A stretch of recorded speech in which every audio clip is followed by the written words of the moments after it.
네, 어제 증시는 또 정신없는 하루였습니다. 요즘 뭐 이렇게 떨어져도 놀라지도 않으세요. 왜냐하면 많이 겪어봤다고요.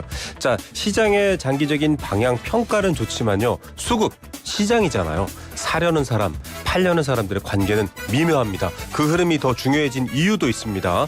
구체적인 실적과 돈이 돼? 있어? 이걸 찾는다고 하죠. 이 이야기 잘 알려주실 분은요. 제가 없는 동안 대타 진행으로도 너무 사랑받으신 분이세요. 머니 네버 슬립. 돈은 잠들지 않습니다. 오진석 팀장 연결하겠습니다. 안녕하십니까? 네, 안녕하십니까. 굿모닝입니다. 네, 굿모닝입니다. 자, 장기 국채 금리 때문에 어제는 시장이 완전 얼어붙고 시퍼래졌는데 이게 좀 해소가 됐어요. 바이백 2배 늘리겠다. 그러니까 미국이 다시 그 장기 국채를 사겠다. 이러면서 좀 안정된 것 같긴 합니다. 어떻게 보고 계세요? 일단은 미국 재무부가 10년, 20년물, 20년물에서 30년물 장기 명목 국채를 바이백을 늘리겠다 이렇게 발표를 했고요.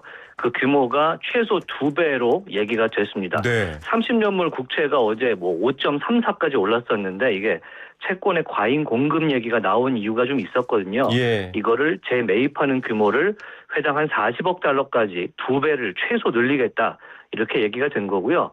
11월 초죠. 11월 4일까지 한 2달 반 동안 해당 내용이 적용됩니다.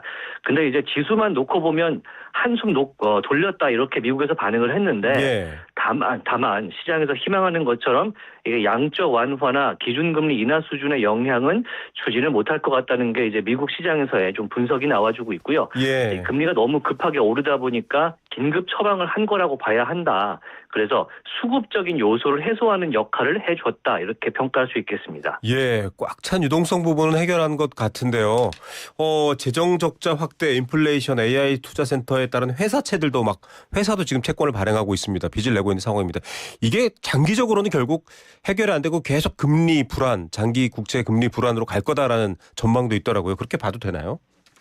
일단은 근본적인 채권 금리의 상승 자체가 인플레이션, 물가 이런 단순한 요소라기보다는 미국 재무부가 갖고 있는 이 부채가 너무 크다. 네. 이거에서 이제 기인한 요소가 좀 있죠. 예. 재정 적자, 국채 발행 부담이 여전한 데다가 중동발 리스크, 지금 하다못해 북한 얘기도 나오고 있는 네. 상황이니까 그러니까 유가를 올릴 수 있는 요인은 여전히 있는 상황이고요. 말씀 주신 것처럼 이제 빅테크들이 회사채 발행을 계속 지속을 하고 있고 하다못해 빅테크가 이제 호주 국채를 발행해서 네. 호주 회사채를 발행하는 역할까지 하고 있는데 이러면 채권 공급 자체가 상당히 과도해진 측면을 간과하면 안 되겠다. 그래서 오늘 액션 자체는 재무부가 이 상황을 보고 있고 가만히 있지는 않는다는 시그널을 보낸 정도 네. 이렇게 보시면 좋을 것 같습니다. 가만히 있지는 않는다 이고요. 여러분 채권 가격이 떨어지면 이자는 올라가게 되고요.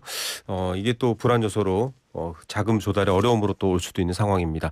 간밤 뉴욕 증시는 그래도 어쨌든 가만두지 않겠다. 가만히 있진 않겠다. 이런 분위기로 조금 반등은 했는데 반도체는 또 아쉬워요. 떨어진 만큼 회복하지 못한 것 같고요. 간밤 뉴욕 증시 정리해 주시죠. 네, 미국의 3대 지수 말씀드리면 다우와 S&P 500이 한 0.2% 정도씩 올랐고요.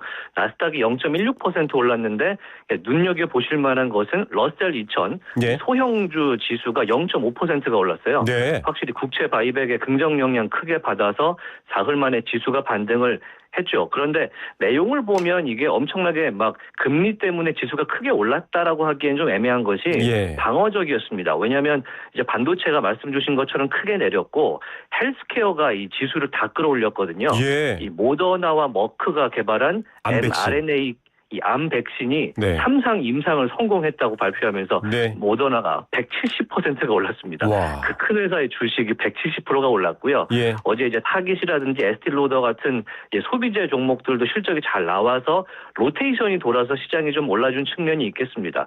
근데 말씀 주신 것처럼 반도체가 좀 딴 세상에 있는 그런 분위기가 좀 있었는데 맞아요.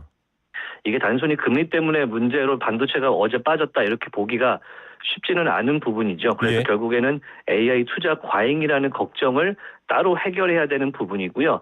앞서서 이제 저희가 계속 얘기했던 것처럼 빅테크 가이던스가 좀 약하다라는 얘기 있었잖아요. 네. 그런 부분들이 여전히 있기 때문에 요거 신경 쓰셔야 될 것 같습니다. 예, 빅테크에 대한 여러 가지 걱정도 있고 SK하이닉스 ADR도 9% 넘게 떨어졌다가 0.35% 반등하고 오늘 우리 시장도 좀 궁금한 상황입니다. 일단은 외부적인 여러 가지 요소들 계속 점검해 볼게요. FOMC 의사록 공개됐잖아요. 예. 실제로는 3명만 올려야 된다였기 때문에 오르지 않는 걸로 동결됐는데 내용을 들여다보니까 많은 분들이 이거 물가 안 잡히면 올려야 돼. 이것도 지금 증시에는 악재거든요. 네. 일단은 매파적이었다는 평가가 나오고 있지만 요거 자체는 7월 FOMC 회의록이잖아요. 네네. 그래서 그 당시를 좀 보셔야 됩니다. 당시에는 아직도 전쟁을 활발하게 하고 있었고 물가 불안이 굉장히 크게 번지고 있는 상태였고 뭐 유가의 관세 부담 이런 얘기가 나와주면서 지금 안 잡으면 그 당시 입장에서는 더 나중에 이제 물가가 칠 수 있다라는 경계감이 확실히 좀 있어 보였고요. 그래서 당시에 발표됐던 것처럼 3명의 연준 위원들이 금리 인상을 주창을 했던 것인데 예. 결국에는 지금 오늘 나왔던 부분들 그리고 얼마 전에 나왔던 고용과 물가 지표로 말미암아 봤을 때는 둔화세가 좀 보였기 때문에 당장 9월에 금리를 올리기보다는 동결로 가자 이렇게 7월에 얘기가 되고 8월 27일로 예정된 잭슨홀 미팅을 좀 봐야 된다라는 것으로 시장은 인식하고 있습니다. 7월 28, 29일 날 열렸던 FOMC 회의록이 공개가 됐고 그 당시 상황으로 보면 이거 좀 큰일이야. 올려야 되지 않아? 이러다 물가 못 잡아. 큰일 나. 이렇게 얘기를 했었지만 지금 상황은 또 다르고요. 8월에 잭슨홀 미팅 이후로도 좀 상황을 봐야 될 것 같습니다. 연준이 매파적인 게 사실은 물가라든지 지금 금융 불안이 좀 커지고 있는 상황이잖아요. AI도 그렇고요. 이런 정책 금리로 이제는 잡을 수 있나라는 회의감도 들기 때문에 이거 어떻게 봐야 될까요? 우리 시장 참여자들이. 일단 연준은 물가를 잡으려고 금리를 올리겠다는 입장이고 재무부는 그런데 시장에 돈을 풀어서 바이백을 한다 이렇게 나오니까 이게 어느 장단에 춤을 춰야 되냐라고 보실 수 있을 것 같은데 두 기관의 시장 목표가 완전히 다르죠. 연준은 완전 고용과 물가 안정이 목표고 재무부는 말 그대로 재정 관리가 1번이기 때문에 그래서 이제 인플레이션을 보는 연준의 입장은 긴축이고 재무부는 장기 금리가 오르니까 채권 시장 안정화 이렇게 보는 건데 다만 이제 재무부의 이제 바이백이 유동성을 준다거나 이런 건 좀 아니고 미국 정부도 장기채 금리 오르는 건 경계하는구나 이렇게 보시면 되겠고요. 그래서 결국 우리는 다시 물가로 갑니다. 그러니까 물가에 대한 걱정을 보면서 재무부가 해석하는 측면의 줄다리기 여기서 우리가 줄타기를 좀 해야 되는 그런 구성이라고 보시면 좋을 것 같습니다. 뭐 신호등이 하나만 켜진 상황이 아니어가지고요. 여러분 잘 봐야 됩니다. 물가가 올라가면 결국 굉장히 인플레이션 우려는 시장 전체를 위험하게 갈 수 있기 때문에 잘 봐야 되고요. 그래서 이런 상황들을 고려하고 어제 미국 뉴욕 증시를 보고 또 국채금리 일단 급한 불 껐다고 하지만 여전히 불씨는 남아있는 상황에서 우리 코스피는 많이 빠졌잖아요. 어제. 오늘은 좀 회복되나 많은 분들이 궁금해하고 있습니다. 일단 어제 채권 시장 영향이 굉장히 컸고 AI 업체들의 이 오픈 AI 같은 것들의 둔화, 수익 둔화 우려가 좀 시장을 끌어내렸죠. 그나마 이제 미국에서 국채 금리가 좀 잡혔기 때문에 오늘장 기대해 볼만 할 텐데요. 어제 오후에 SK하이닉스 40조 원 자사주 매입 소각 주주 환원이 있었기 때문에 반도체 쪽이 오늘 미국에서 별로 안 좋았다고 하더라도 어느 정도 방어선을 만들어주지 않을까 생각이 되고요. 하이닉스 삼성전자 같이 보셔야 될 거라고 저는 보고 있습니다.